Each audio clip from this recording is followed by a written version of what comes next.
Welcome back to Central New York Running, where we're talking this evening about various types of in-home equipment that can help you to stay aerobically fit. Bill, I think the most helpful thing that we might be able to do at this point for the viewers is just to take it one kind of apparatus at a time, and just you tell us what you think are the primary strengths and weaknesses of the different kinds of activity. Give it my best shot. Okay, let's start with the thing that might be most comfortable to those people who are runners, the treadmill. Well, treadmills, they simulate running.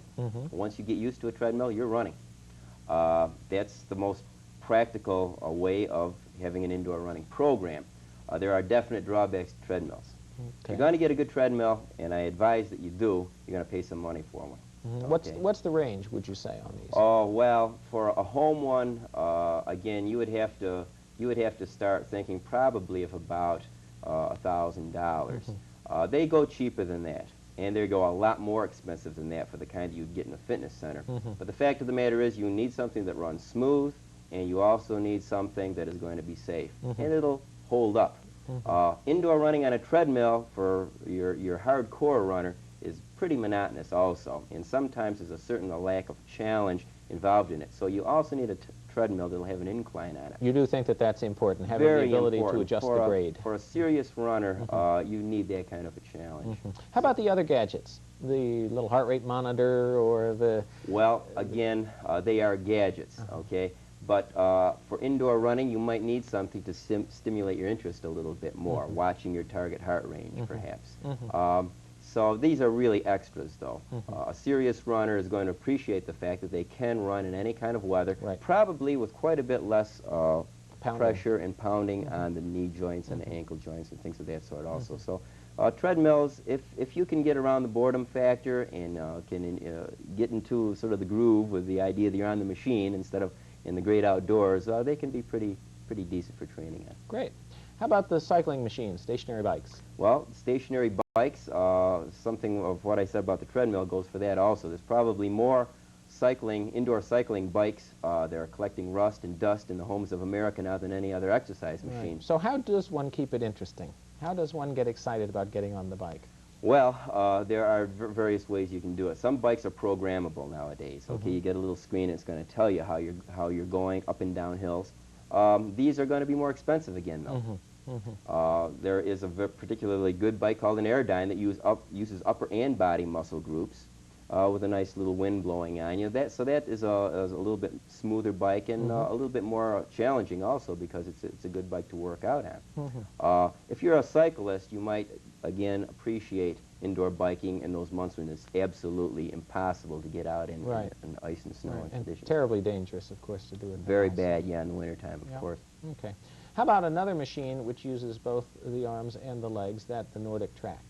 Well, the Nordic Track, which is a brand name, of course, for a cross-country ski machine. There are some other ones, but Nordic Track, I guess, is sort of the standard of the industry now. The king, yes. Yeah, they've done a fantastic job. Not necessarily to plug them, but there's just no other machine that's quite as good as the Nordic Track.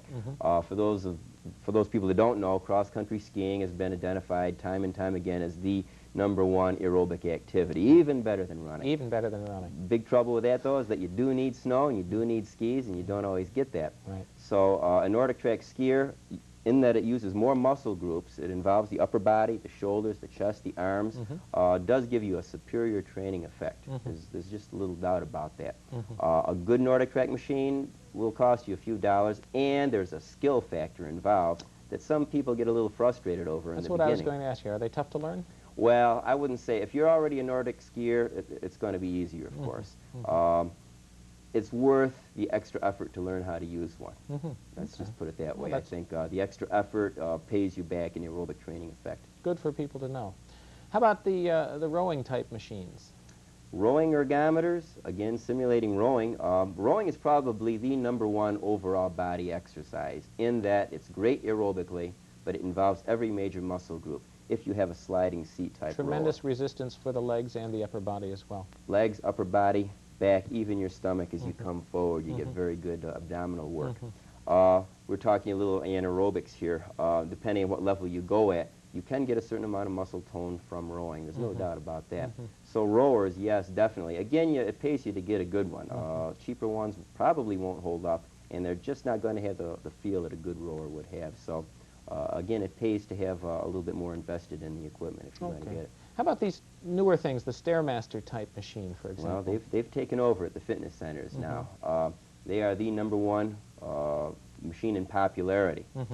They simulate stair walking. The better ones have a pump pedal action, so you're not really pounding, climbing up a set of stairs. This is good in that, again, you save your joints a little bit. Do people get a good enough range of motion on those in order to simulate Technique running, again. for example? Yes, if they use the proper kind of technique. In the fitness center, we're always talking about people cheating, and it's not that people are doing it on purpose a lot of the times, but you do find the easiest way to do them. You have to have good technique on a Stairmaster machine, and if you do have good technique, you are simulating climbing stairs, which is probably one of the most demanding activities that there are. So you're going to get a certain amount of muscle tone, plus great aerobic It's going to effect. tax the aerobic system. Definitely. No doubt about it. Okay. The other thing, the climbing type machine that we see sometimes. Well, I don't think anything is tougher clubs than and stores. climbing. We're talking rock climbing or something that involves the upper and lower body. There's a machine called a Versa Climber. I don't have too much background on that other than that I know that it's a heck of a workout. They have climbing walls now, too, in some of your universities and fitness centers that simulate rock climbing. And does that provide aerobic benefit? Well, yeah, again, if you can maintain a certain amount of time on it, you certainly are involving a lot of your muscle groups, and I think, as anybody can attest, even if you've gone on a hike in the mountains without using your upper body, you're slightly out of breath the entire time as you climb up. So certainly if you're going to rock climb and use your upper body muscles actively, you're getting quite an aerobic effect in addition to the muscular action.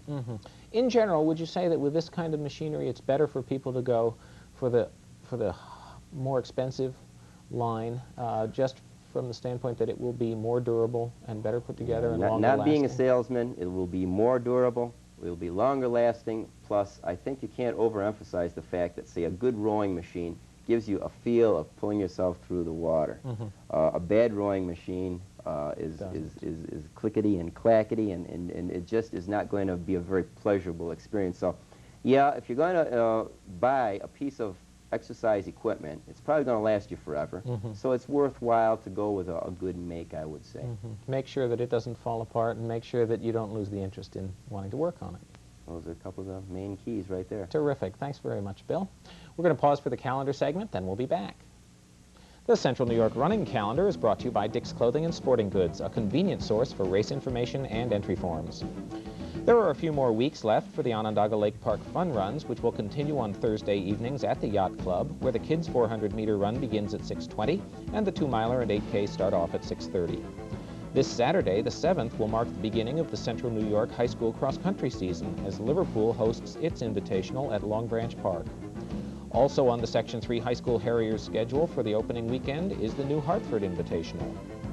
The 7th also offers a couple of attractive road events, but you'll have to drive a bit to get to them. If you're looking for something fairly short and rather early in the day, try the 9th annual Dick's Value of Life 5K, which is scheduled to start at 8:15 on Saturday morning in Vestal.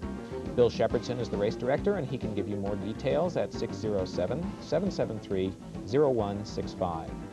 And if you'd like something a bit later in the day, you'll want to head east to the 14th annual Adam Helmer Runs. The 2-miler and 10K are set to go off at 4 in the afternoon, and you can call the Herkimer County Chamber of Commerce at 894-2732 for more information. The second weekend of September will see the high schoolers gathering at the Chittenango Invitational on the 14th, and on that same morning, roadies will converge on Phoenix for the River Run 10K. Dave Moulton can tell you more about the River Run at 695-2623. On Sunday, the 15th, you may want to scoot over to Geneva for the Lions Club 5-miler, but chances are you're already planning to race at the Ithaca 5 and 10 on the 15th. The 5-miler is, of course, the 7th of the Dick's Clothing and Sporting Goods Central New York Running Grand Prix events, and it offers a flat and scenic tour of the south end of Cayuga Lake. Call Howard Adderhold at 607-257-1511 for more information. This is it, Ken. Match point for Yvonne. Look at that concentration.